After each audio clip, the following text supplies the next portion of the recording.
Ela foi entregue em casamento como quem paga uma dívida vergonhosa, e o homem que o vale inteiro chamava de o pior dos partidos, acabou se tornando a coisa mais preciosa que a vida lhe deu. Você já parou para imaginar o que se passa dentro do peito de uma moça obrigada a casar como forma de castigo, mandada embora da própria casa como se fosse uma mancha que a família precisava esconder do mundo? Pois essa história aconteceu de verdade, nas terras altas e frias do interior do Rio Grande do Sul, no inverno rigoroso de 1887, num lugar que os antigos chamavam de Vale do Rio Manso. Antes de você se acomodar para ouvir essa história do começo ao fim, me conta aqui embaixo nos comentários de que cidade, de que canto do Brasil ou do mundo você está me assistindo agora. Eu leio cada comentário, um por um, e faço questão de saber quem está do outro lado ouvindo comigo. E se você gosta dessas histórias antigas de amor, de superação e de emoção verdadeira, já deixa o seu like e se inscreve aqui no canal Contos de Antigamente, porque o que você vai ouvir hoje é uma daquelas histórias que ficam com a gente por muito tempo.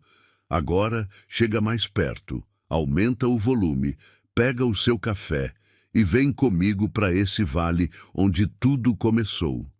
O Vale do Rio Manso era daqueles lugares que pareciam esquecidos pelo tempo e lembrados por Deus só nas horas boas.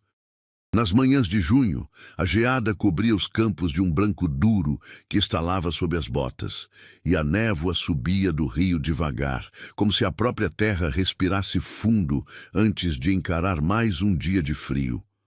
As casas dos estancieiros ficavam nas partes altas, de frente para o nascente, e a maior de todas, a mais imponente, era a casa dos Vasconcelos. Paredes caiadas de branco, telhas vermelhas que se viam de longe, um alpendre largo, onde nos verões se tomava chimarrão até o sol se pôr atrás das coxilhas. Ali vivia Bernardino Vasconcelos, homem de mãos grossas e palavra curta, dono de mais gado do que qualquer um sabia contar, e viúvo havia 12 anos. Bernardino tinha uma filha só, e essa filha se chamava Aurélia. Aurélia Vasconcelos crescera correndo pelos campos como se fosse dona do vento, cavalgando pelo empelo desde menina, aprendendo com os peões a laçar, a domar, a ler o céu antes da chuva chegar. Tinha os cabelos escuros que a mãe lhe deixara de herança antes de partir, olhos castanhos que pareciam guardar um fogo teimoso, e um jeito de encarar as pessoas que muita gente da região achava impróprio para uma moça. Diziam as comadres nas rodas de tricô que faltava mão firme naquela criação, que menina criada sem mãe e com pai ausente terminava selvagem. Mas o que chamavam de selvageria era só a vontade de Aurélia de existir por conta própria, num tempo em que se esperava que uma mulher existisse sempre por conta de outra pessoa. A mãe de Aurélia, Dona Serafina, morrera de uma febre que veio no inverno e não foi embora na primavera. Aurélia tinha 7 anos quando isso aconteceu e daquele dia guardava pouca coisa. O cheiro de alfazema no lenço da mãe, a voz baixa cantando modinhas antigas na varanda e a mão fria que ela segurou até os peões a tirarem dali à força. Depois disso, a casa dos Vasconcelos ficou grande demais e silenciosa demais. Bernardino se enterrou no trabalho e na dureza, e a menina cresceu entre a cozinheira, os cachorros e os campos, aprendendo cedo que o afeto ali era uma coisa rara, guardada como se guarda dinheiro em tempo de seca.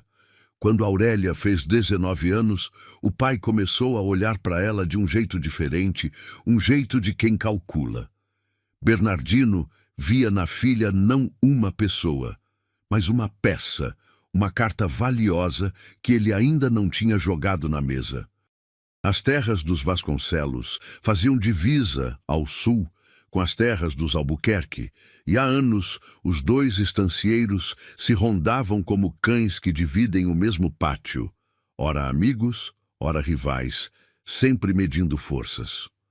O chefe da família vizinha era Custódio Albuquerque, um homem de 40 e poucos anos, viúvo, dono de uma fortuna que só crescia e de uma fama que só piorava. Custódio tinha modos de fidalgo e coração de cobrador.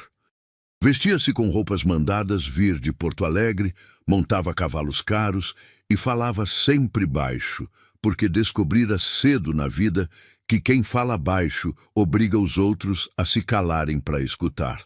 Já tinha enterrado uma esposa, e as más línguas diziam que a pobre mulher morrera menos de doença e mais de tristeza. Foi esse o homem que Bernardino escolheu para a filha. Não houve pedido, não houve corte, não houve flor, houve negócio. Numa tarde de maio, os dois estancieiros se fecharam no escritório da Casa Grande, e quando a porta se abriu de novo, estava tudo acertado.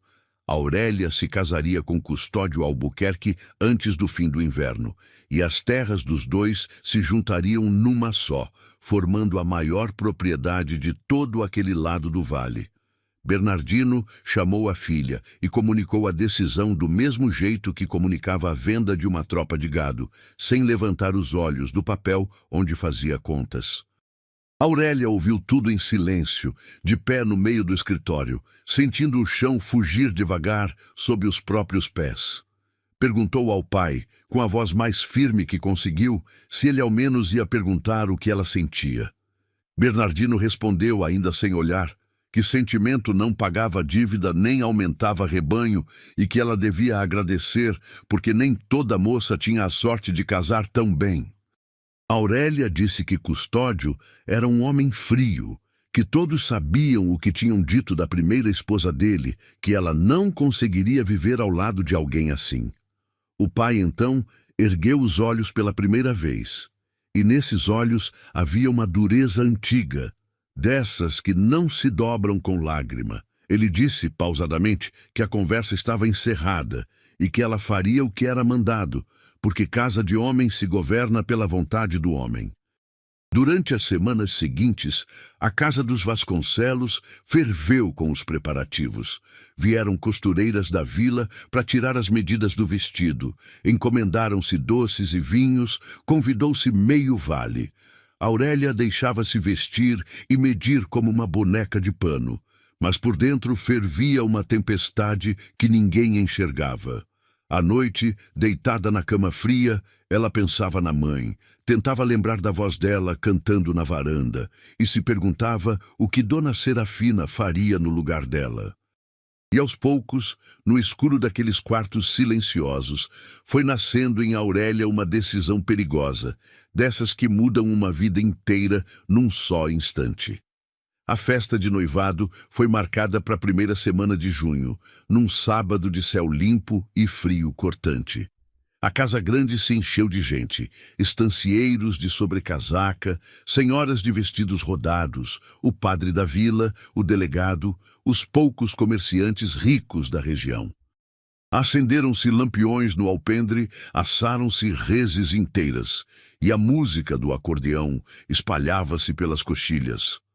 No centro de tudo, Custódio Albuquerque exibia-se como um pavão, recebendo cumprimentos, apertando mãos, sorrindo aquele sorriso que nunca chegava aos olhos. E Aurélia, num vestido azul escuro que a fazia parecer mais velha do que era, estava parada ao lado do pai, pálida, com as mãos geladas apertadas uma na outra. Chegou a hora do anúncio. Bernardino pediu silêncio, ergueu a taça e começou a falar da união das duas famílias, das terras que se juntariam, do futuro próspero que aguardava a todos. Custódio tomou a palavra em seguida, agradeceu e então virou-se para Aurélia diante de todos, estendendo a mão para que ela desse um passo à frente e confirmasse o compromisso. O vale inteiro prendeu a respiração. E foi ali, naquele instante em que se esperava dela um simples gesto de obediência, que Aurélia Vasconcelos fez a coisa mais corajosa e mais imprudente da sua vida. Ela não deu o passo. Em vez disso, olhou para Custódio, olhou para o pai, olhou para toda aquela gente que a observava e disse com a voz clara o suficiente para chegar aos cantos do salão que não ia se casar. Disse que respeitava o Sr. Albuquerque, mas que não sentia por ele nada além de medo e que preferia não mentir diante de Deus e de todos. O silêncio que caiu sobre a festa foi tão pesado que se ouvia o crepitar dos lampiões. As senhoras levaram as mãos à boca. Os homens se entreolharam. Custódio, o rosto endurecendo devagar como barro que seca, recolheu a mão estendida como quem recolhe uma arma. E Bernardino Vasconcelos, diante do vale inteiro, viu a própria filha transformar o seu maior triunfo na sua maior vergonha. O que aconteceu depois daquela noite, poucos no vale esqueceram. Custódio Albuquerque saiu da festa sem se despedir, montou o cavalo caro e sumiu na escuridão, e o barulho dos cascos na estrada gelada soou como uma ameaça que ficou pairando no ar. Os convidados se dispersaram aos poucos, cochichando, e antes que o último lampião se apagasse, a humilhação de Bernardino já corria de boca em boca por todo o Rio Manso. Nos dias seguintes, não se falava de outra coisa nas vendas, nos moinhos, nas portas de igreja. A filha do estancieiro mais rico da região havia desprezado o noivo diante de todos. Diziam que Bernardino não punha mais a cara para fora de casa. Diziam que Custódio jurara que ninguém o humilhava sem pagar. E diziam, principalmente, que aquela moça teimosa ia acabar mal, porque mulher que não obedece não encontra lugar no mundo. Dentro da casa grande, o clima era de tempestade contida. Bernardino não gritou com a filha, e isso foi pior do que qualquer grito. Ele simplesmente parou de olhar para ela, como se Aurélia tivesse deixado de existir. Passava os dias trancado no escritório e as poucas palavras que dirigia à criadagem eram secas como galho de inverno.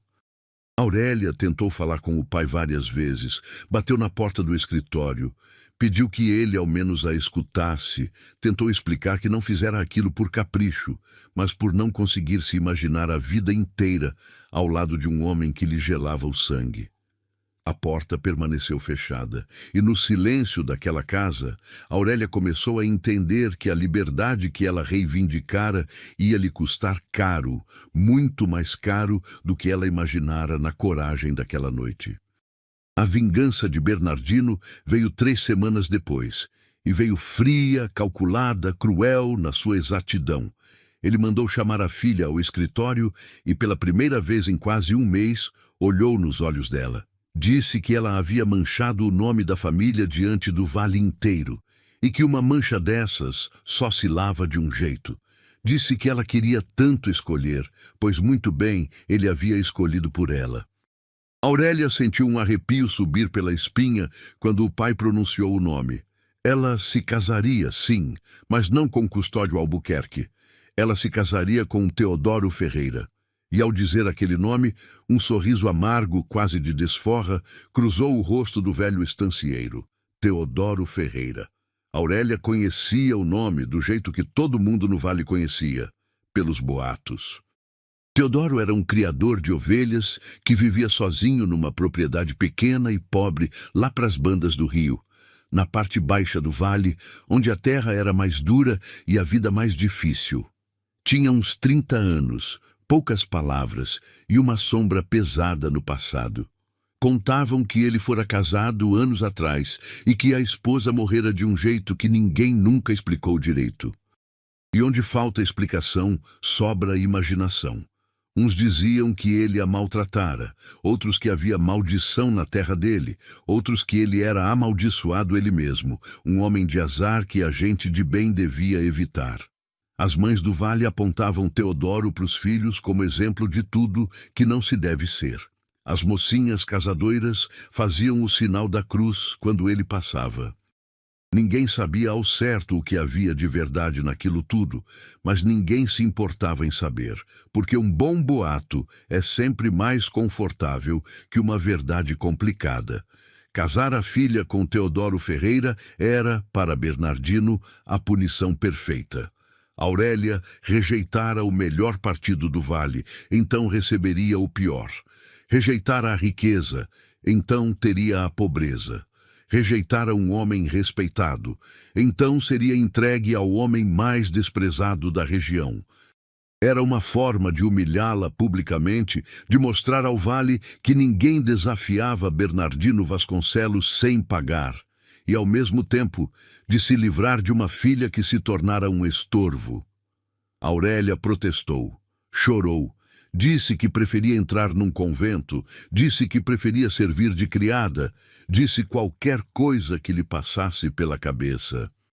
Mas Bernardino apenas repetiu, com a frieza de quem já decidira tudo, que ela havia querido escolher a própria vida e que agora aprenderia que escolhas têm consequências. O casamento seria em 2 semanas. E não haveria festa dessa vez, apenas o padre, os papéis e o fim de tudo que Aurélia conhecera. Os dias que antecederam o casamento foram os mais longos da vida de Aurélia. Ela olhava pela janela para os campos onde crescera, para os cavalos que amava, para a casa que, apesar de fria, era a única que conhecia, e sentia que estava sendo arrancada de tudo pela raiz. À noite, chorava baixinho para que ninguém ouvisse, com o velho lenço de alfazema da mãe apertado contra o peito. Durante o dia, endurecia o rosto e não dava a ninguém o gosto de vê-la fraquejar. Benedita, a agregada que servia à casa desde antes de Aurélia nascer e que fora quase uma segunda mãe para a menina, tentava consolá-la como podia, dizendo que Deus escrevia certo por linhas tortas, que ninguém sabia o dia de amanhã, que talvez as coisas não fossem tão ruins quanto pareciam. Aurélia agradecia com um aperto de mão, mas não acreditava numa só palavra. Ela ia se casar com um homem que talvez tivesse matado a primeira esposa. Que consolo poderia haver nisso? O dia do casamento amanheceu cinzento, com um frio úmido que entrava pelos ossos. Não houve vestido novo, não houve flores, não houve música. Aurélia vestiu um vestido simples, cor de chumbo, quase de luto. E Benedita prendeu-lhe os cabelos com dedos trêmulos, secando as próprias lágrimas com o avental. Foram de carroça até a pequena capela da vila, e no caminho ninguém falou nada. Bernardino, ao lado do cocheiro, mantinha os olhos fixos na estrada. Aurélia, atrás, olhava as próprias mãos e sentia que ia desmaiar a qualquer momento. Na porta da capela, alguns curiosos se juntaram para assistir ao espetáculo, porque não há espetáculo melhor para a alma pequena do que a desgraça alheia.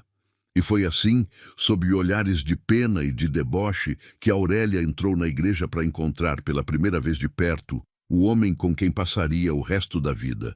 Teodoro Ferreira já a esperava diante do altar. Era um homem alto, de ombros largos endurecidos pelo trabalho, cabelos escuros mal ajeitados e uma barba por fazer. Vestia a única roupa boa que tinha, um traje simples e um pouco surrado, mas limpo, e segurava o chapéu contra o peito com as 2 mãos, num gesto que parecia mais de quem pede desculpas do que de quem se casa.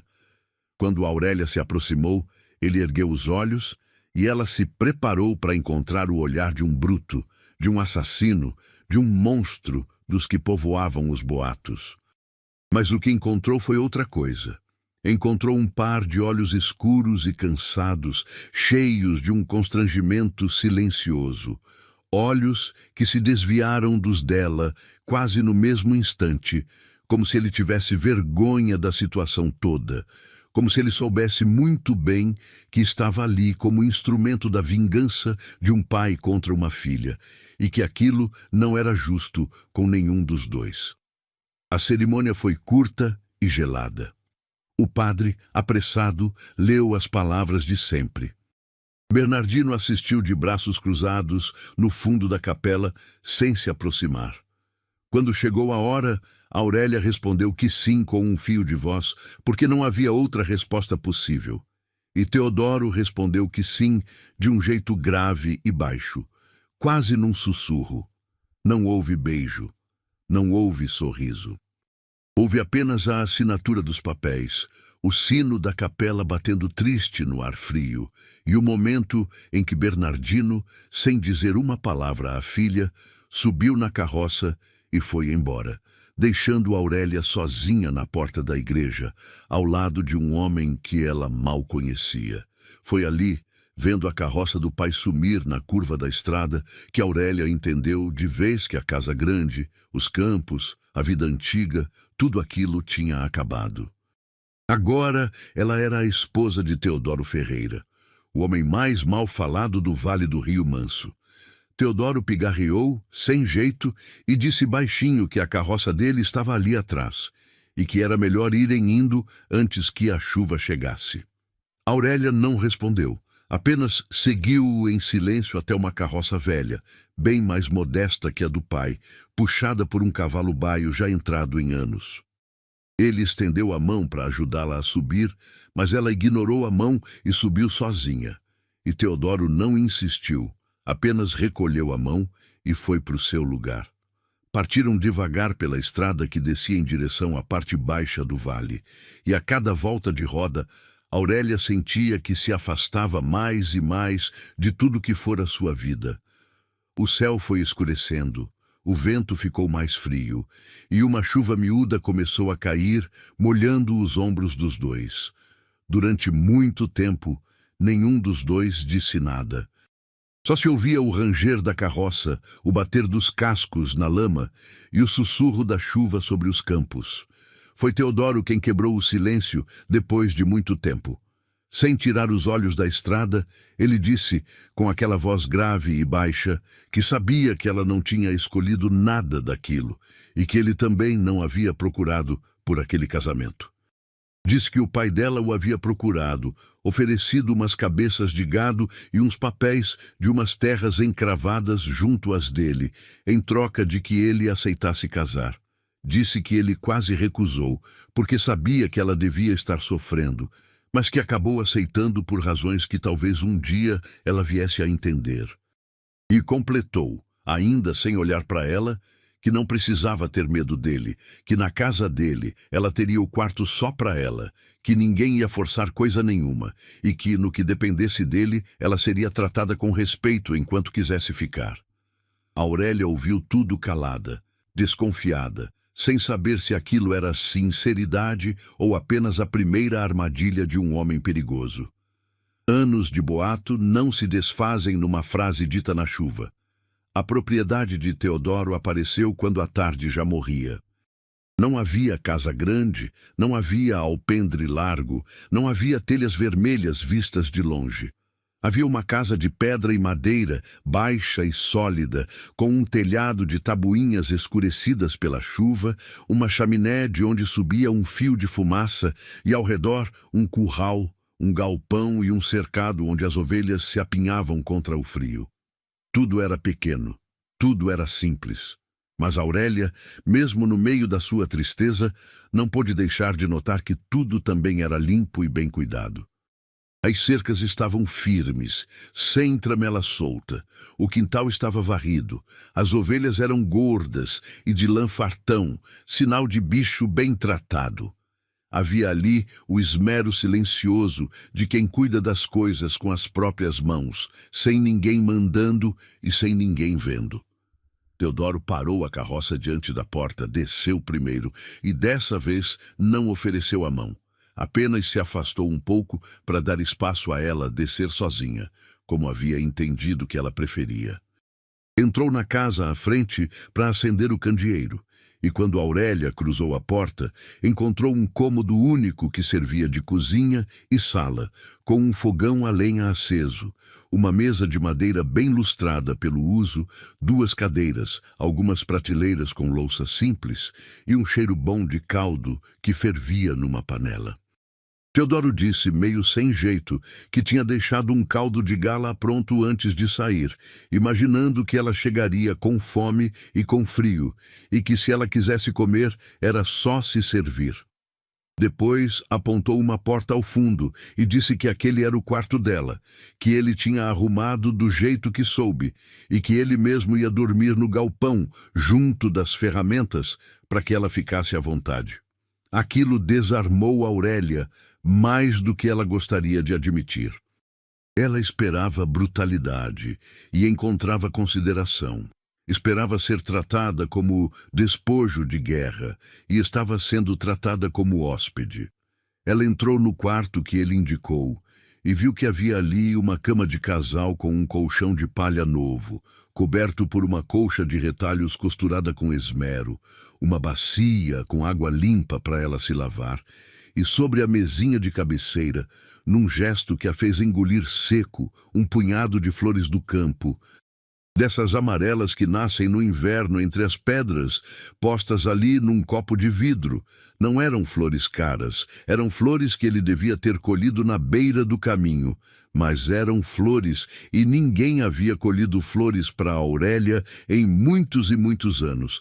Ela ficou parada olhando aquele copo por um longo tempo e teve que respirar fundo para não chorar, porque a gentileza, quando a gente não está esperando, machuca mais fundo que a maldade. Naquela primeira noite, Aurélia mal comeu, mal dormiu. Ficou acordada escutando os barulhos estranhos daquela casa nova, o vento assobiando nas frestas, as ovelhas se remexendo no cercado, e lá fora, no galpão, o tossir ocasional de Teodoro no frio. A certa altura da madrugada, o frio ficou tão intenso que ela se levantou para pôr mais lenha no fogão e, ao chegar à janela, viu pela fresta a luz fraca de uma lamparina acesa no galpão. Teodoro estava acordado também, sentado num banco, remendando à luz trêmula um arreio velho com um cobertor fino demais sobre os ombros. Ela o observou por um instante. Aquele homem grande e calado, curvado sobre o trabalho no meio da noite gelada. E uma pergunta começou a se formar dentro dela. Uma pergunta que ia guiar todos os seus próximos dias. Seria possível que o vale inteiro estivesse enganado sobre aquele homem? Os primeiros dias na casa de Teodoro passaram numa toada estranha, feita de silêncios e de distâncias educadas. Ele acordava antes do sol, tratava dos animais, saía com o rebanho para os campos altos e só voltava ao meio-dia para comer alguma coisa rápida, trocava com ela 2 ou 3 frases sobre o tempo ou sobre as ovelhas e voltava para o trabalho até escurecer. À noite comiam juntos à mesa, mas quase não conversavam, e depois cada um se recolhia para o seu canto, ela para o quarto, ele para o galpão. Aurélia, criada na fartura da casa grande, não sabia fazer quase nada de útil numa casa pobre. Não sabia acender direito o fogão. Não sabia ordenhar, não sabia costurar mais que um botão. Nos primeiros dias, sentia-se inútil e humilhada, e o orgulho a impedia de pedir ajuda. Mas Teodoro, sem alarde, foi ensinando. Sem nunca fazer troça da inabilidade dela, mostrava como se punha a lenha para pegar fogo mais rápido, deixava o balde de leite à vista com um pano limpo do lado, ensinava com paciência de quem ensina bicho novo a confiar. Uma tarde, Aurélia tentou fazer pão sozinha, para provar a si mesma que servia para alguma coisa, e o resultado foi um desastre. A massa não cresceu, o forno queimou por fora e deixou cru por dentro, e ela acabou sentada no chão da cozinha, com farinha no rosto e lágrimas nos olhos, sentindo-se a criatura mais inútil do mundo. Foi assim que Teodoro a encontrou quando entrou para beber água. Ele parou na porta, avaliou a cena e Aurélia se preparou para o deboche que tinha certeza que viria. Mas ele não debochou. Apenas pegou outra cadeira, sentou-se ao lado dela, no chão mesmo, pegou um pedaço do pão queimado, provou e disse com a maior seriedade do mundo que o miolo estava cru, sim, mas que a casca estava com um gosto bom de fumaça e que a primeira fornada dele, anos atrás, tinha saído dura, feito pedra, a ponto de servir de peso para segurar porteira. Aurélia riu. Foi um riso curto, quase involuntário, o primeiro riso desde o casamento, e ela mesma se assustou com o som da própria risada naquela casa. Teodoro sorriu de leve, satisfeito, e disse que no dia seguinte fariam o pão juntos, que era mais fácil quando se tinha quem virasse a massa. Depois se levantou. Deixou-a ali com a sua pequena vitória de ter arrancado dele um sorriso e voltou para o trabalho. Naquela noite deitada, Aurélia percebeu que havia passado o dia inteiro sem pensar uma única vez em Custódio Albuquerque, sem pensar na casa grande, sem chorar. E isso a assustou mais do que qualquer boato, porque ela tinha vindo para aquela casa preparada para odiar, preparada para sofrer, preparada para sobreviver a um monstro. E o que estava encontrando, dia após dia, era um homem que colhia flores do campo, que ensinava com paciência, que dormia no frio do galpão para que ela ficasse à vontade, e que sabia rir da própria história para fazer uma desconhecida se sentir menos sozinha. Se aquele era o pior homem do vale, Aurélia começava a se perguntar que tipo de mundo era aquele que fazia julgamentos tão errados sobre as pessoas. As semanas foram passando, e o inverno foi cedendo lugar a uma primavera tímida que pintava de verde as encostas do Rio Manso. E, sem que nenhum dos dois percebesse direito quando aquilo começou, a distância educada entre Aurélia e Teodoro foi encurtando, um passo de cada vez, feito quem atravessa um rio pisando nas pedras. Primeiro foram as refeições, que deixaram de ser silenciosas e passaram a ter conversa. Teodoro contava das ovelhas, de cada uma pelo nome, porque ele dava nome a todas, e Aurélia ria da estranheza de um homem que batizava carneiro de Senhor e ovelha de Formosa. Ela, por sua vez, contava dos tempos de menina na casa grande, das cavalgadas, das travessuras, e percebia que Teodoro a escutava de verdade, com atenção, guardando os detalhes, coisa que o próprio pai nunca fizera. Depois vieram os trabalhos divididos. Ela aprendeu a ordenhar, aprendeu a fazer queijo, aprendeu a cardar a lã, e cada pequena vitória era comemorada com um olhar de aprovação dele, que valia mais que qualquer elogio rebuscado. Se você está gostando dessa história até aqui, deixa o seu like aí embaixo para me ajudar. E comenta o que você acha que vai acontecer entre esses dois. Agora vem comigo, porque é aqui que o passado começa a bater a porta. Foi numa tarde de faxina que Aurélia encontrou a primeira pista de que a história de Teodoro era bem diferente do que o vale contava. Ela resolvera limpar o velho baú que ficava no canto do quarto, aquele que ele dissera que ela podia usar para guardar as coisas dela.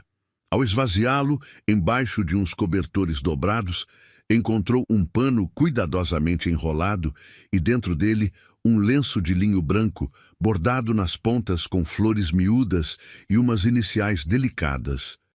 Um trabalho de mão fina, coisa de quem borda com amor. Junto do lenço havia um maço de cartas amarradas com um barbante, cartas nunca enviadas, algumas amareladas pelo tempo. Aurélia sabia que não devia, mas a curiosidade foi mais forte. E ela leu a primeira linha da carta de cima. Não era, como ela temia, a confissão de um crime.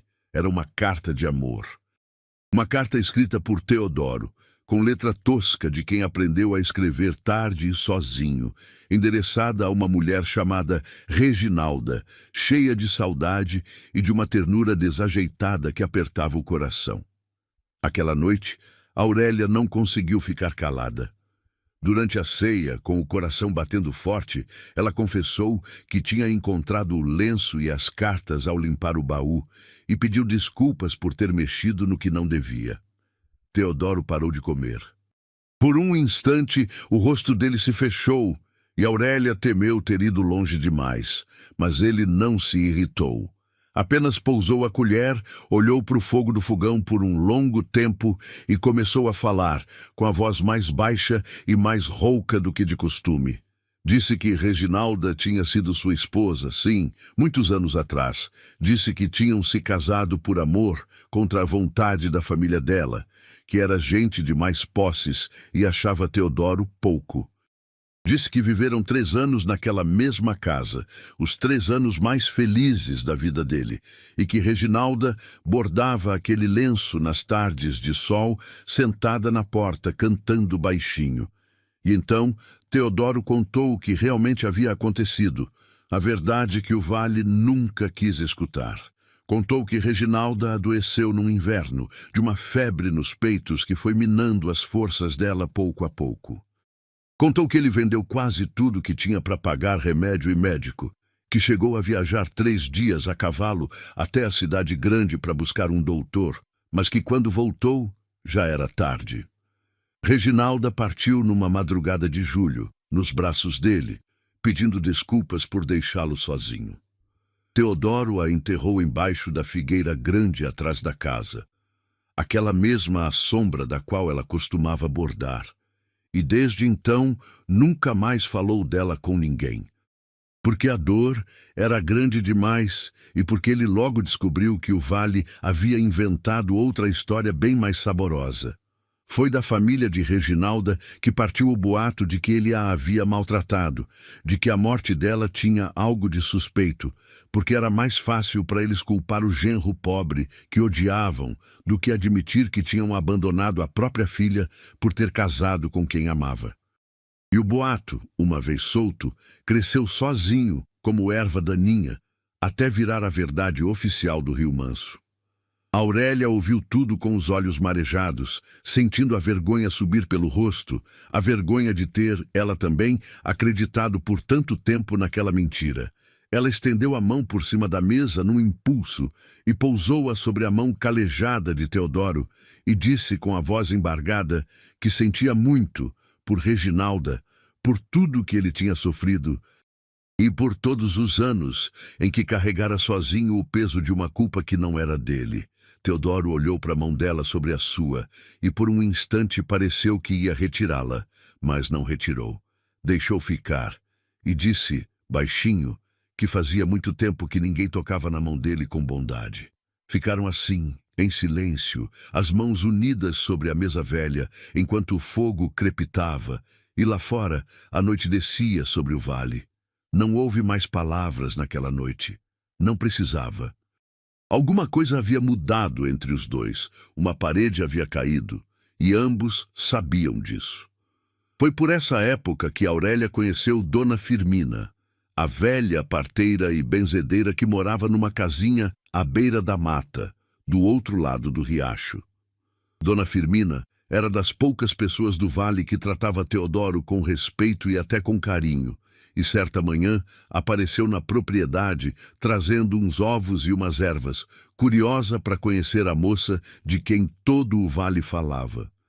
A velha tinha olhos vivos e uma língua afiada, e não poupou palavras. Disse a Aurélia, sem rodeios, que ela havia tirado a sorte grande sem saber, porque Teodoro Ferreira era o homem de melhor coração que ela conhecera em 70 anos de vida. Contou que fora ela quem ajudara a cuidar de Reginalda nos últimos dias, que vira com os próprios olhos o desespero de Teodoro tentando salvar a esposa e que a maldade das línguas do vale era uma coisa que fazia Deus chorar. Aurélia perguntou por que então Dona Firmina nunca desmentira os boatos, e a velha respondeu com um suspiro cansado que já tentara, muitas vezes, mas que boato é igual carrapicho. Quanto mais a gente puxa, mais gruda. Disse que a verdade só vence a mentira quando encontra um coração disposto a acreditar nela. E que talvez, quem sabe, esse coração tivesse finalmente chegado na figura daquela moça teimosa que o destino jogara na porta de Teodoro. As palavras de Dona Firmina ficaram ecoando na cabeça de Aurélia por muitos dias, e foi como se, a partir dali, ela começasse a enxergar Teodoro com olhos completamente novos. Reparava agora em coisas que antes não via, no cuidado com que ele acariciava a cabeça das ovelhas doentes, no jeito como ele guardava as migalhas do jantar para dar aos passarinhos na janela nas manhãs frias, na delicadeza com que ele falava dos pais já falecidos, na paciência infinita com que ensinava a ela cada tarefa da roça. E reparava também em coisas que a faziam corar. Na largura dos ombros dele quando erguia um fardo de feno, no sorriso raro que abria de vez em quando e mudava todo o rosto dele, no jeito como ele a olhava quando pensava que ela não estava vendo, um olhar demorado, cheio de uma coisa que Aurélia não sabia nomear, mas que a fazia sentir, pela primeira vez na vida, que era vista de verdade por alguém. A primavera avançou, e com ela veio a época da tosquia, quando o rebanho inteiro precisava ter a lã cortada antes do calor apertar. Foram dias de trabalho duro, do sol nascer ao sol se pôr, e Aurélia, que no começo mal sabia segurar uma tesoura, foi ficando ágil, aprendendo o ritmo, sujando as mãos de gordura de lã e sentindo no fim de cada dia um cansaço gostoso que ela nunca conhecera na vida ociosa da casa grande. Numa dessas tardes, enquanto os dois trabalhavam lado a lado no galpão, uma ovelha assustada se soltou e derrubou Aurélia no monte de lã recém-cortada. Teodoro correu para ajudá-la, estendeu a mão e dessa vez ela aceitou. Mas ao ser puxada, ela se levantou depressa demais, e os dois ficaram de repente muito perto um do outro, os rostos a 1 palmo de distância, as respirações se misturando no ar morno do galpão. Aurélia sentiu o coração disparar. Teodoro engoliu seco, e por um instante que pareceu durar uma vida inteira, nenhum dos dois se moveu. Foi ela quem se afastou primeiro, com o rosto em fogo, disfarçando com uma risada nervosa, dizendo qualquer coisa sobre a ovelha atrevida. Mas o toque da mão dele ficou queimando na dela pelo resto do dia.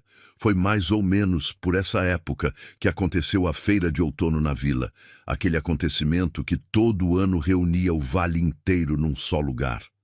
Era o dia em que os criadores vendiam lã, queijo e couro, em que as mulheres exibiam suas conservas e seus bordados, em que os moços namoravam à socapa entre as barracas e os velhos jogavam conversa fora à sombra das carretas. Teodoro havia anos que ia à feira apenas para vender a lã e voltar depressa, de cabeça baixa, evitando os olhares e os cochichos. Mas naquele ano, pela primeira vez em muito tempo, ele hesitou em ir, não por causa de si mesmo, mas por causa dela. Tinha medo do que o vale ia dizer ao ver Aurélia, a filha dos Vasconcelos, ao lado dele em público. Tinha medo de que a maldade das línguas machucasse a mulher que ele estava aprendendo a proteger. Foi Aurélia quem resolveu a questão, do jeito firme dela, dizendo que iriam juntos, sim, de cabeça erguida, e que se alguém tivesse coragem de dizer alguma coisa, que dissesse na frente dela para ver no que dava. E foram. Chegaram à vila numa manhã clara de abril, com a carroça carregada de fardos de lã e de queijos que Aurélia aprendera a fazer com as próprias mãos. Quando desceram no meio da feira, houve, de fato, um momento de silêncio. Aquele silêncio pesado de quando muita gente para de falar ao mesmo tempo para observar. Os olhares vieram de todos os lados, curiosos, maldosos, alguns de pena, outros de deboche. Aurélia sentiu Teodoro ficar tenso ao seu lado, e então fez uma coisa simples e corajosa. Enfiou o braço no braço dele com naturalidade, como quem não tem nada a esconder nem do que se envergonhar. E começou a caminhar entre as barracas com um sorriso tranquilo no rosto, cumprimentando quem cruzava o caminho deles como se fosse a coisa mais natural do mundo. E aos poucos, diante daquela moça de porte firme que não abaixava a cabeça para ninguém, os cochichos foram morrendo.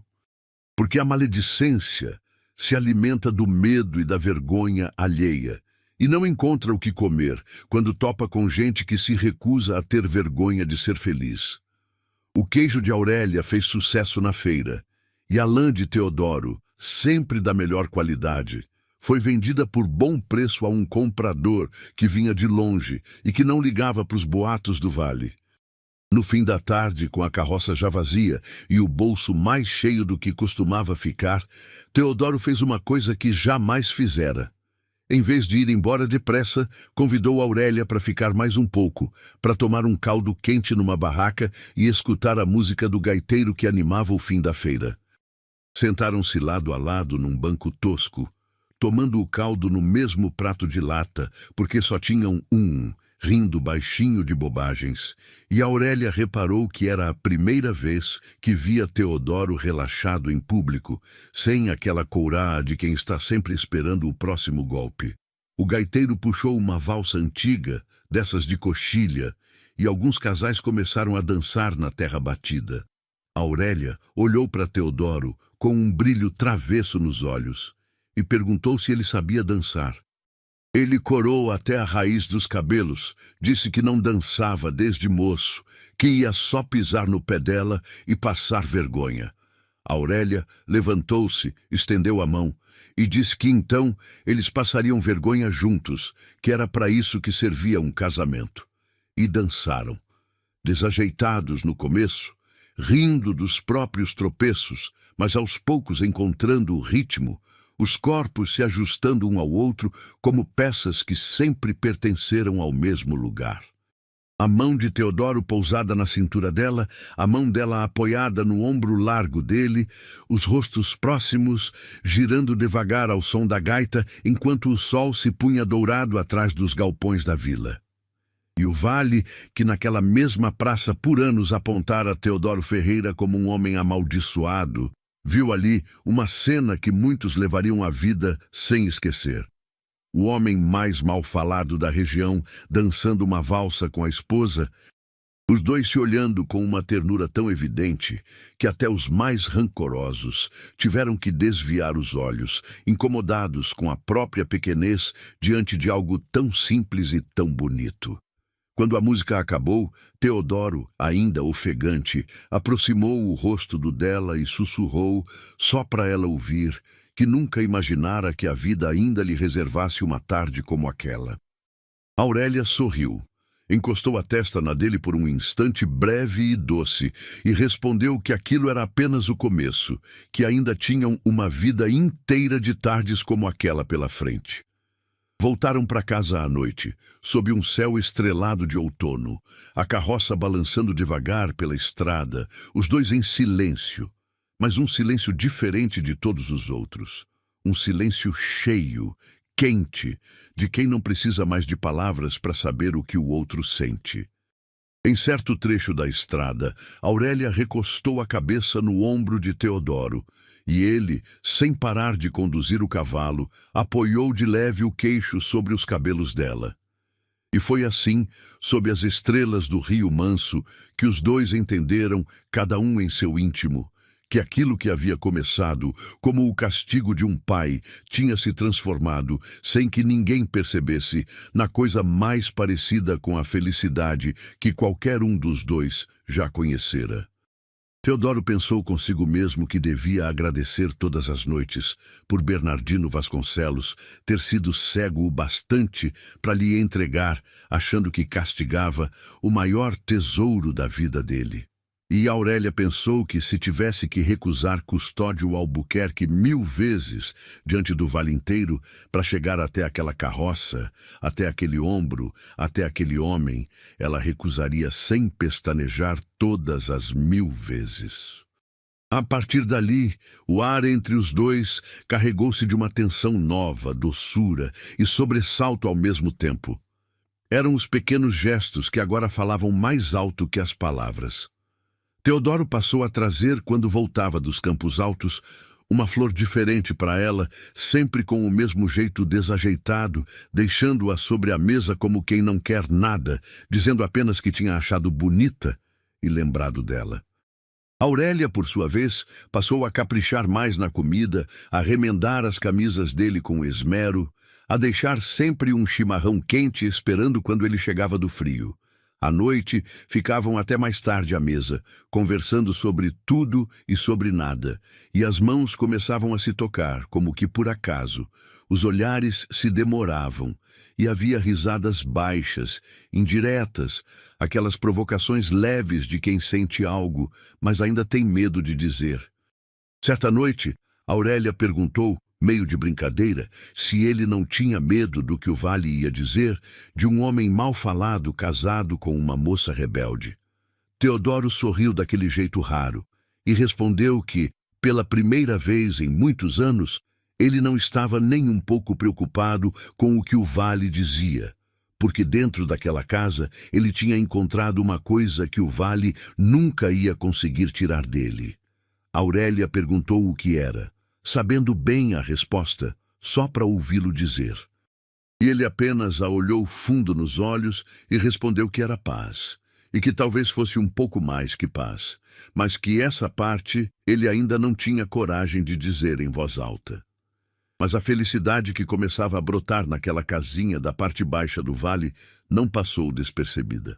As notícias correm depressa no interior e logo chegou aos ouvidos de Custódio Albuquerque que a filha de Bernardino, aquela que o humilhara diante de todos, não estava definhando de arrependimento na pobreza como ele imaginara. Ao contrário, diziam que ela andava até mais bonita, mais corada, que fora vista rindo na feira ao lado do marido, que os dois pareciam felizes. Para um homem como Custódio, orgulhoso e rancoroso, incapaz de esquecer uma ofensa, aquilo foi insuportável. Não bastava que Aurélia o tivesse rejeitado. Ela ainda tinha a ousadia de ser feliz depois disso, e feliz ao lado de um João Ninguém que ele desprezava. A vergonha dele diante do vale só seria lavada se aquela felicidade fosse destruída. E Custódio, que aprendera cedo que o dinheiro compra quase tudo, começou a tramar o modo de fazê-lo. O primeiro golpe veio pelo lado da terra. A pequena propriedade de Teodoro dependia, para sobreviver, da água de uma sanga que descia dos Campos Altos, atravessava as terras de um vizinho e só então chegava ao bebedouro do rebanho e à pequena horta. Sem aquela água, principalmente na entrada do verão, a propriedade não se sustentava, pois Custódio, usando de dinheiro e de influência, comprou as terras desse vizinho, que andava endividado, e no dia seguinte mandou seus homens levantarem uma barragem de pedra e terra que desviou a água da sanga para dentro dos açudes dele, deixando o leito que descia para a casa de Teodoro reduzido a um fio de lama. Foi um golpe frio e calculado, dentro da lei, porque a água passava por terra dele agora, e ninguém podia proibi-lo de usar a própria água. Mas todos no vale entenderam o recado. Custódio Albuquerque tinha declarado guerra a Teodoro Ferreira, e a arma escolhida era a sede. Teodoro tentou conversar. Foi até a fazenda dos Albuquerque, chapéu na mão, engolindo o orgulho, disposto a negociar, a pagar pela água, a fazer qualquer acordo justo. Custódio o recebeu no alpendre, sem oferecer nem uma cadeira, e o ouviu com aquele sorriso frio de sempre. Depois respondeu com a voz baixa e venenosa que a água era dele agora e que ele não tinha nenhuma obrigação de dividi-la com quem quer que fosse. Disse ainda, medindo bem as palavras para que doessem mais, que talvez, se o pobre criador de ovelhas tivesse alguma coisa de valor para oferecer em troca, alguma coisa que ele quisesse muito, quem sabe pudessem chegar a um acordo. E ao dizer isso, olhou Teodoro nos olhos de um jeito que não deixava dúvida sobre o que ele queria. Ele queria a Aurélia de volta, humilhada, arrastada, para provar ao vale que no fim das contas quem mandava ali era ele. Teodoro entendeu perfeitamente e sentiu o sangue ferver, mas segurou-se, apenas pôs o chapéu de volta na cabeça e respondeu, com uma calma que assustou até ele mesmo, que preferia ver o rebanho inteiro morrer de sede a negociar a esposa como quem negocia uma RS.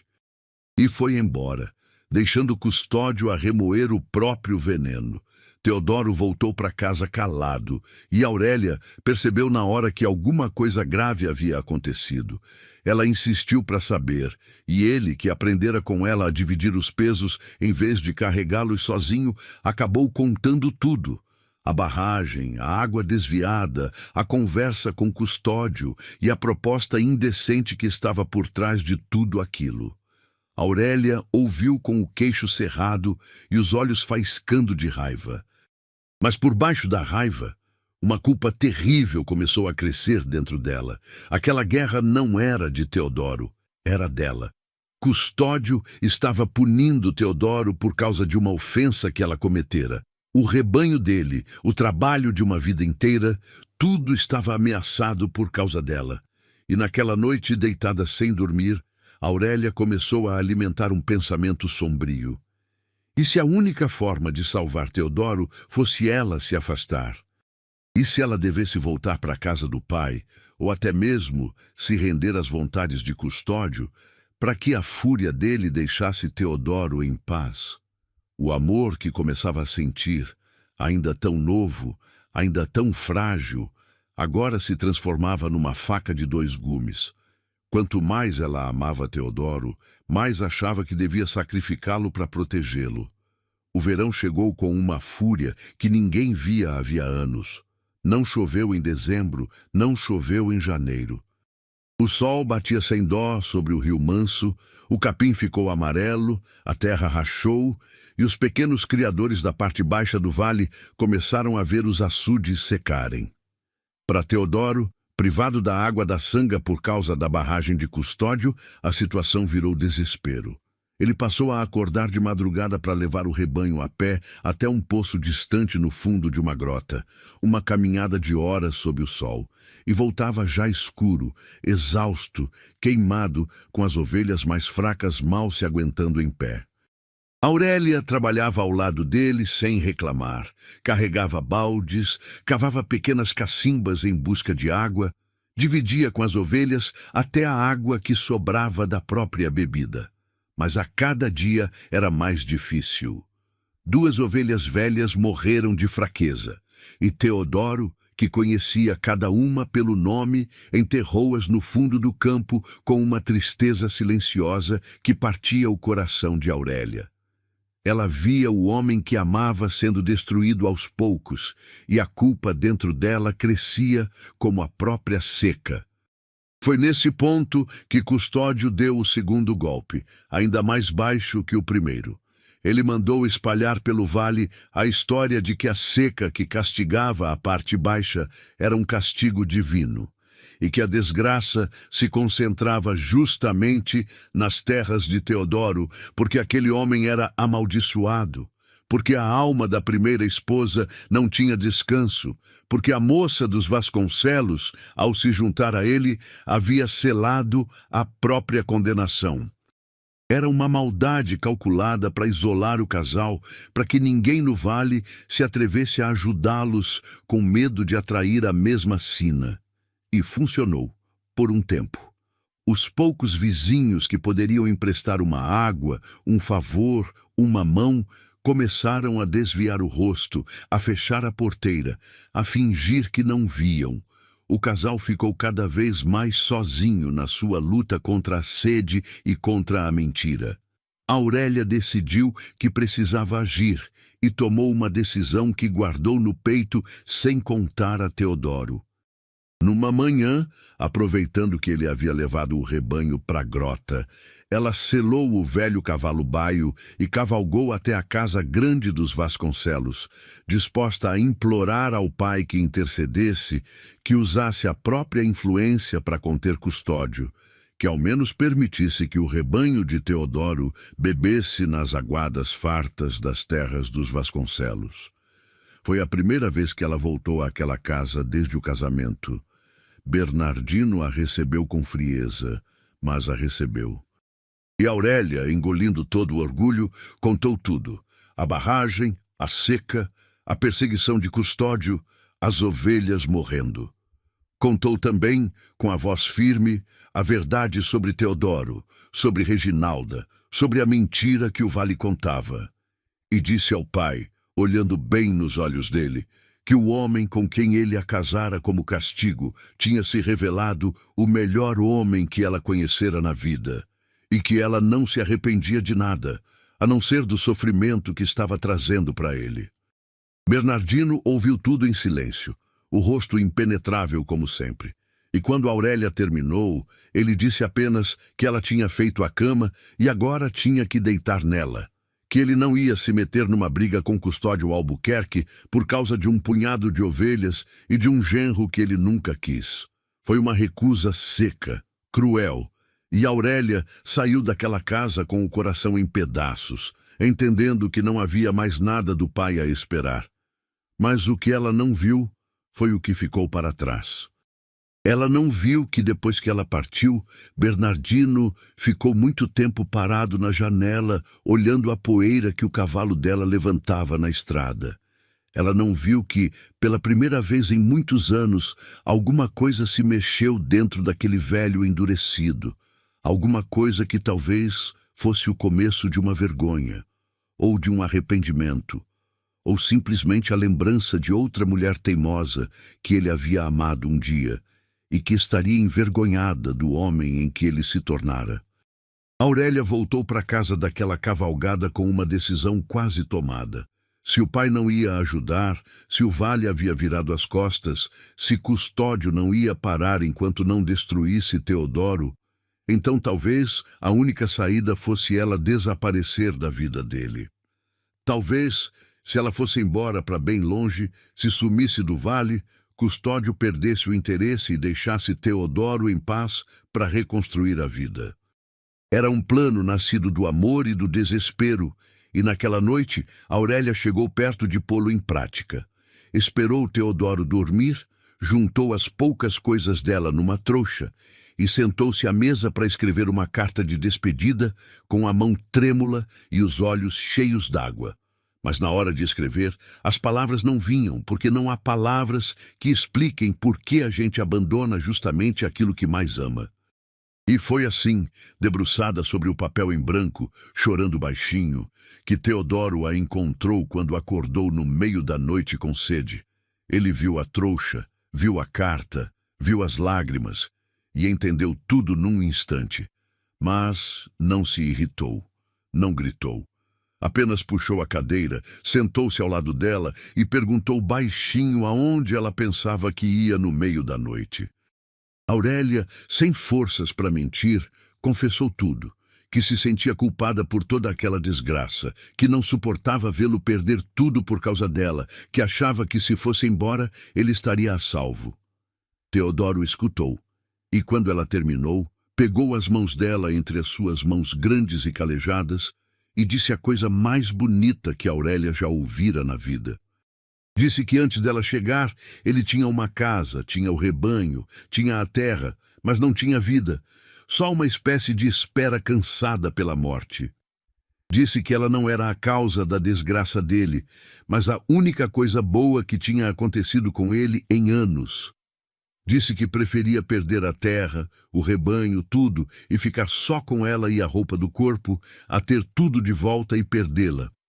E disse, por fim, olhando fundo nos olhos dela, aquilo que não tivera coragem de dizer até então, que a amava de um jeito que ele achava que nunca mais fosse sentir na vida, e que se ela fosse embora, não levaria a salvação dele, levaria o pouco de coração que ainda lhe restava. Aurélia chorou, mas dessa vez não era de tristeza. Ela largou a carta, largou a trouxa e disse que também o amava, que o amava desde não sabia bem quando, talvez desde as flores do campo no copo de vidro, talvez desde o pão queimado, talvez desde sempre, sem saber. E disse que se era para enfrentar Custódio, a seca, o vale inteiro, que enfrentassem juntos, porque juntos ela não tinha medo de nada. Ali, na cozinha daquela casinha pobre, no meio da madrugada, os dois se abraçaram pela primeira vez de verdade.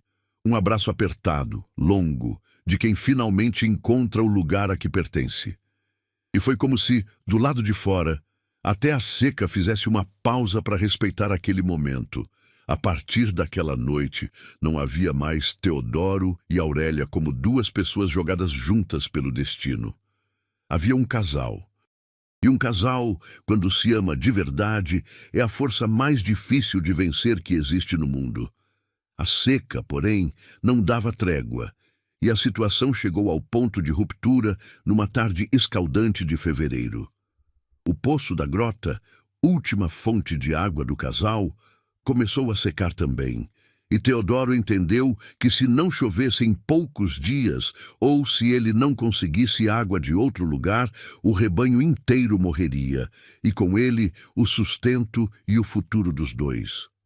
Foi então que Aurélia teve uma ideia ousada. Ela se lembrava dos tempos de menina, de uma nascente antiga, escondida numa gruta de pedra, nos fundos das terras que tinham vindo no dote do casamento dela.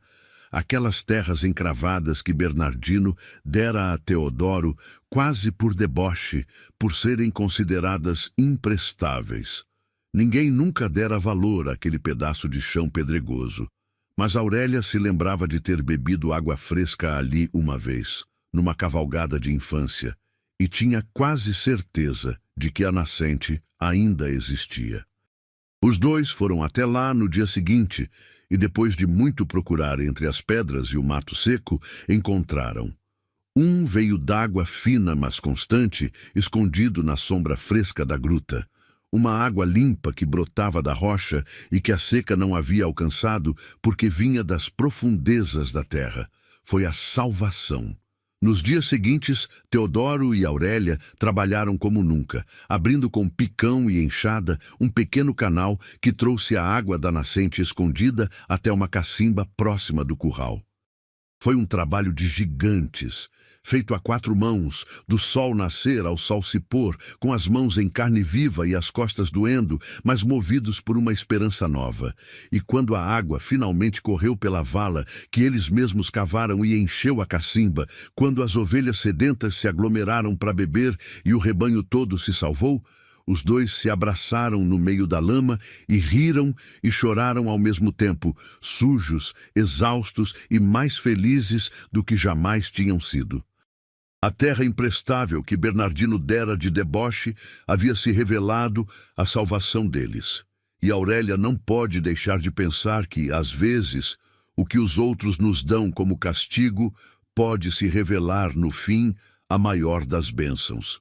Se você chegou até aqui e está torcendo por esse casal, deixe um comentário com um coração para eu saber que você está comigo nessa história. Agora segura o coração, porque a parte mais difícil ainda estava por vir. A notícia de que Teodoro havia encontrado água e salvado o rebanho, quando meio vale já dava a propriedade dele por perdida, correu depressa e chegou aos ouvidos de Custódio Albuquerque como uma bofetada. O homem não conseguia entender como aquele casal insistia em prosperar contra tudo e contra todos. A barragem não os quebrara, a seca não os quebrara, os boatos não os haviam isolado o suficiente. E o orgulho ferido de Custódio, que a essa altura já se tornara uma obsessão doentia, empurrou-o para um último golpe, o mais desesperado e o mais criminoso de todos. Numa madrugada sem lua, 2 homens pagos por ele se aproximaram da propriedade de Teodoro com tochas, dispostos a atear fogo no galpão e no pasto seco, para que o casal perdesse de vez o feno guardado, as ferramentas e talvez a própria casa. Custódio queria transformar em cinzas aquela felicidade que ele não conseguia suportar, mas a maldade, muitas vezes, tropeça na própria pressa. Naquela mesma madrugada, Teodoro estava acordado velando uma ovelha prenha que passava mal e escutou o relinchar nervoso do cavalo e o cheiro de fumaça antes que o fogo se espalhasse. Deu o alarme e ele e Aurélia saíram correndo. Os 2 homens, ao serem descobertos, entraram em pânico. Um deles fugiu na escuridão. O outro, na correria, acabou se enroscando na própria tocha e ateando fogo na cerca, e o vento começou a espalhar as chamas pelo capim seco em direção ao galpão onde estava guardado o feno de todo o rebanho. Foi uma noite de luta desesperada. Teodoro e Aurélia, lado a lado, com baldes de água da cacimba, com cobertores molhados, com as próprias mãos, enfrentaram o fogo. Aurélia, que meses antes não sabia acender um fogão, agora combatia um incêndio ao lado do marido sem hesitar.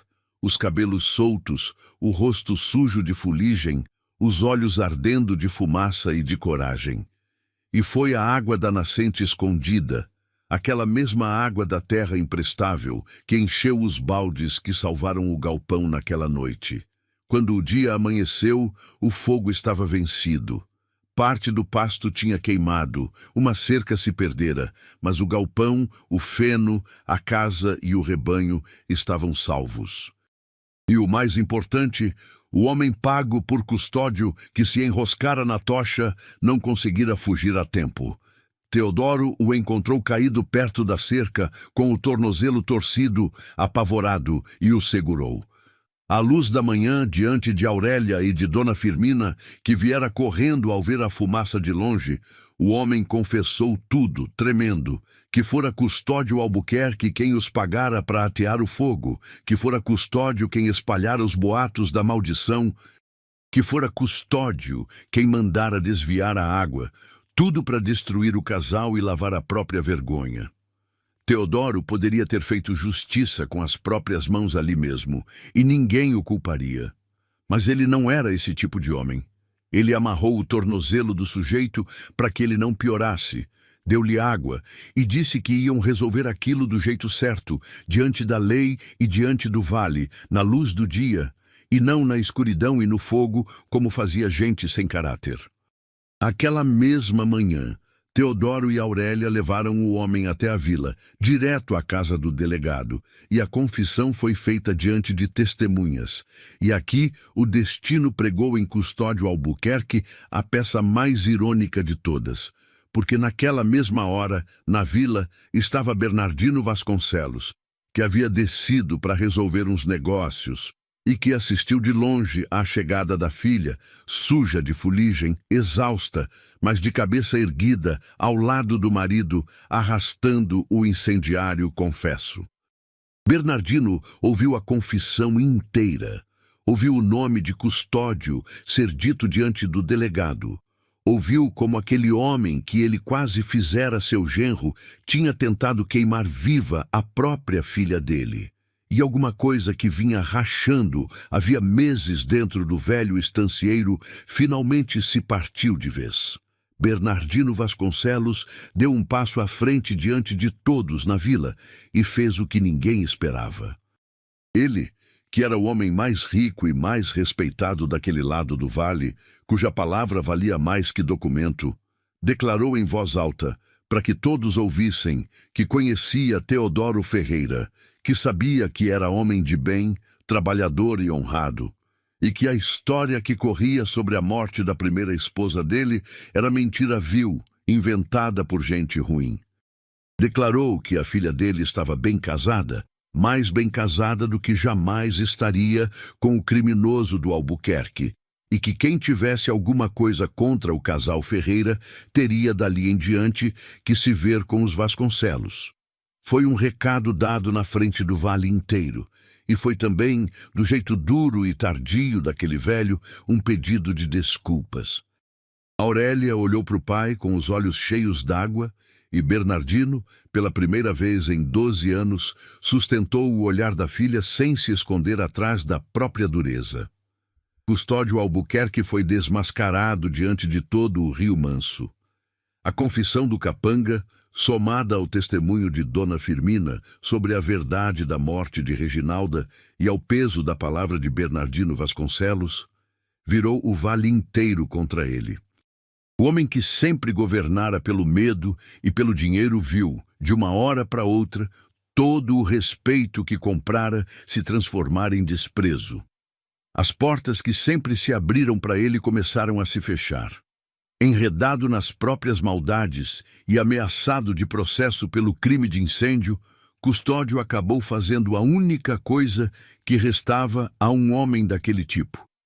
Vendeu às pressas boa parte das terras, juntou o que pode e foi embora do vale para não mais voltar, levando consigo apenas o próprio veneno e a memória de ter sido derrotado, não pela força nem pela riqueza, mas por uma coisa que ele nunca soube ter: o amor verdadeiro entre duas pessoas que se recusaram a desistir uma da outra.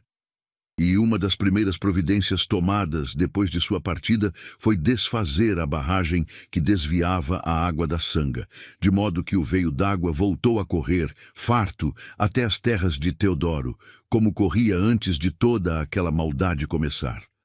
Com a partida de Custódio e o retorno da água, a vida no Rio Manso começou a mudar, e mudou primeiro no jeito como as pessoas olhavam para Teodoro e Aurélia. O mesmo vale que por anos apontara Teodoro como o pior dos homens, agora se via obrigado a rever tudo o que julgara. As comadres que faziam o sinal da cruz quando ele passava agora abaixavam os olhos envergonhadas. Os vizinhos que tinham fechado a porteira na hora da seca agora apareciam, meio sem jeito, trazendo uma muda de árvore, uma dúvida sobre criar ovelha, um pedido de conselho. E Teodoro, que teria todo o direito de guardar rancor, recebia cada um com a mesma calma de sempre, porque ele aprendera na vida que a gente não cura o mal do mundo devolvendo mal, e sim recusando-se a se tornar aquilo que nos feriu. Aurélia, ao lado dele, ia ficando conhecida no vale não mais como a moça rebelde que envergonhara a família, mas como a mulher corajosa que enfrentara a seca, o fogo e a maldade de cabeça erguida, ao lado do homem que amava. As chuvas finalmente voltaram no outono, generosas, lavando a terra rachada e devolvendo o verde às coxilhas. E foi como se, junto com a chuva, a própria vida do casal florescesse. A propriedade, antes tão pobre, começou a prosperar. Com a água garantida e as terras do dote agora valorizadas por causa da nascente escondida, o rebanho cresceu. A lã passou a render bom dinheiro na feira. E Teodoro e Aurélia foram, ano após ano, transformando aquela casinha de pedra e madeira num lar acolhedor e sólido. Plantaram um pomar, aumentaram a horta, ergueram um galpão novo. Mas nada mudava o essencial. Continuavam trabalhando lado a lado, continuavam rindo à mesa à noite, continuavam trocando aqueles olhares demorados de quem, mesmo depois de tanto tempo, ainda se escolhe todos os dias. E na porta da casa, à sombra da mesma figueira grande, Aurélia mandou plantar canteiros daquelas flores amarelas do campo, as mesmas que Teodoro colhera para ela na primeira noite, para que nenhum dos dois jamais esquecesse onde tudo aquilo tinha começado. Bernardino Vasconcelos, o velho pai que dera a filha em casamento como castigo, tornou-se nos anos seguintes presença frequente na casa da parte baixa do vale. A dureza de uma vida inteira não se desfez de uma vez, mas foi cedendo, devagar, diante da felicidade evidente da filha e do respeito silencioso do genro. Bernardino, que nunca soubera pedir desculpas com palavras, pediu do jeito que sabia, aparecendo, ajudando, oferecendo gado para melhorar o plantel, ensinando a Teodoro segredos da lida que só um velho estancieiro conhecia. E numa tarde de chimarrão no alpendre novo, ele confessou à filha, com a voz embargada, algo que jamais imaginara dizer, que se sentia o mais tolo dos homens por ter tentado punir a filha e por descobrir tarde demais que, ao entregá-la ao homem que julgava o pior do vale, tinha, sem querer, lhe dado o melhor presente de toda a vida dela. Aurélia segurou a mão do pai, do mesmo jeito que um dia segurara a mão de Teodoro sobre a mesa velha, e disse apenas que o que passou, passou, e que o que importava era que ainda havia tempo para serem uma família. E foram. Os anos passaram sobre o vale do Rio Manso como as águas passam sobre as pedras, devagar e sem pressa, polindo tudo com o tempo. Muitos invernos vieram e se foram. Muitas primaveras floresceram as encostas, e a história daquele casal foi virando parte da memória do vale, dessas histórias que os mais velhos contam para os mais novos nas noites frias em volta do fogo. Contavam que houve um tempo em que um pai, cego de orgulho, tentara castigar a filha com um casamento, e que esse castigo se transformara na história de amor mais bonita que aquelas terras já tinham visto. Contavam do homem calado e de bom coração que o vale julgara mal, e da moça corajosa que se recusara a viver uma vida que não escolhera. E quem duvidasse, só precisava subir até a casa da figueira grande para ver os dois já grisalhos, sentados lado a lado no fim da tarde, as mãos enrugadas ainda dadas uma na outra, olhando o sol se pôr sobre o rebanho, com aquela paz de quem construiu junto tudo o que tem. Numa dessas tardes, muitos anos depois de tudo, Aurélia, já de cabelos brancos, mas com o mesmo fogo teimoso nos olhos, perguntou a Teodoro se ele se lembrava do dia do casamento, daquela capela fria, daqueles dois estranhos que mal se olhavam diante do altar. Teodoro sorriu aquele sorriso que o tempo não levara e respondeu que se lembrava de cada detalhe, mas que preferia se lembrar de tudo que veio depois. Disse que a vida tinha uma forma engraçada de acertar as contas e que ele passara metade da vida achando que era um homem amaldiçoado, só para descobrir, tarde e feliz, que estivera apenas esperando a pessoa certa chegar. Aurélia riu. Encostou a cabeça no ombro dele e ficaram assim em silêncio, escutando o vento passar pela figueira, sob a qual o passado descansava em paz e o presente florescia em flores amarelas. E assim termina a história do casamento que era para ser castigo e virou a história de amor mais bela do vale. Uma história para lembrar que a vida, às vezes, esconde suas maiores bênçãos dentro daquilo que parece ser a nossa maior desgraça. Que o amor verdadeiro não é aquele que nasce da facilidade e da riqueza, mas aquele que se prova na seca, no fogo, na luta lado a lado. E que ninguém, por mais que o mundo aponte o dedo e invente histórias, deve ser julgado por boatos. Porque muitas vezes o coração mais bonito bate justamente dentro do peito que os outros aprenderam a desprezar. Aurélia escolheu o amor quando podia ter escolhido o medo. Teodoro escolheu a bondade quando podia ter escolhido o rancor. E o vale inteiro aprendeu, com os dois, que é sempre o amor, no fim, que fica. Se essa história tocou seu coração, deixa o seu like, se inscreve aqui no canal Contos de Antigamente e me conta nos comentários. Você também acredita que às vezes o destino escreve certo por linhas tortas? Comenta aí embaixo. Compartilha essa história com alguém que precisa ouvir que o amor verdadeiro ainda existe e fica comigo, porque na próxima história eu tenho mais uma dessas para emocionar o seu coração. Até a próxima.